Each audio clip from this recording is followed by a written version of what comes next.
Hi, my name's Kimmile, and I actually live in Stockton Springs, Maine. It's quite a ways from Arizona.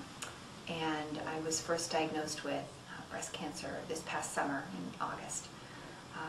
I felt a lump that kind of came up all of a sudden, and I wasn't really sure what was going on. So went in, had it checked out, and this what they were telling me was cancer. You have to do this, you have to do surgery, you have to do chemotherapy, you have to do radiation, you have to do all of these things. Well, it's kind of a whirlwind of information.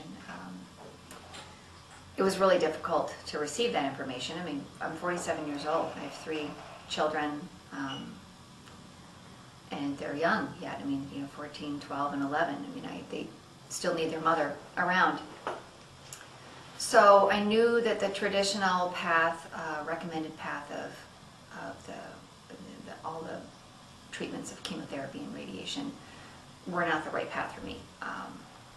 In my opinion, radiation is cumulative, so I haven't even had mammograms in quite a few years. I don't like dental x-rays, all of those kind of things. I mean, we're exposed to enough radiation throughout our lives just through normal, everyday living. Chemotherapy is a poison. I mean, it just is, and I've told a lot of people, it's kind of like mowing your lawn to get you have a few dandelions in your yard. So you want to get rid of these dandelions, so you bring out a bulldozer, and you're going to get the dandelions, but you're also going to kill the grass. So that's the way I look at traditional chemotherapy. And I knew that there was an answer, an alternative out there, and I just didn't know what that was. When you get on Google and you're doing all this reading and you're looking for something, it's really difficult to find anyone that would say, oh yeah, I can cure cancer, this, that, or the other. They can lose their license, and I certainly understand that. So that all the traditional medical world has to offer is this chemotherapy and radiation. Oh, this is the best thing that we found. Well, cancer is a big business in this country. So there's never going to be a cure for cancer as far as the allopathic world is concerned, because this is what the alternative is. I go into a cancer treatment center to speak to a traditional oncologist just to get information. And there's a lot of people sitting around that don't have their hair, and they just obviously their skin color is really bad, and they're one lady was sitting there furiously eating a brownie before she was going to go in for chemo treatment, and I thought, oh my gosh, that can't be good for you. Never mind. She has cancer and she's shoveling this brownie in, but I guess and I've heard from other patients that they would have boxes of donuts sitting out, and the idea was to put weight on these people, not realizing that sugar feeds the cancer, which is something that I learned about here. And I already knew about the acid-alkaline balance. I had been doing quite a bit of reading on that cancer can't survive in an alkaline environment. So I had already started becoming vegan, stopped the meat, stopped the dairy, eating a lot more vegetables, although they were cooked. Not really understanding that piece of it at that time in my life.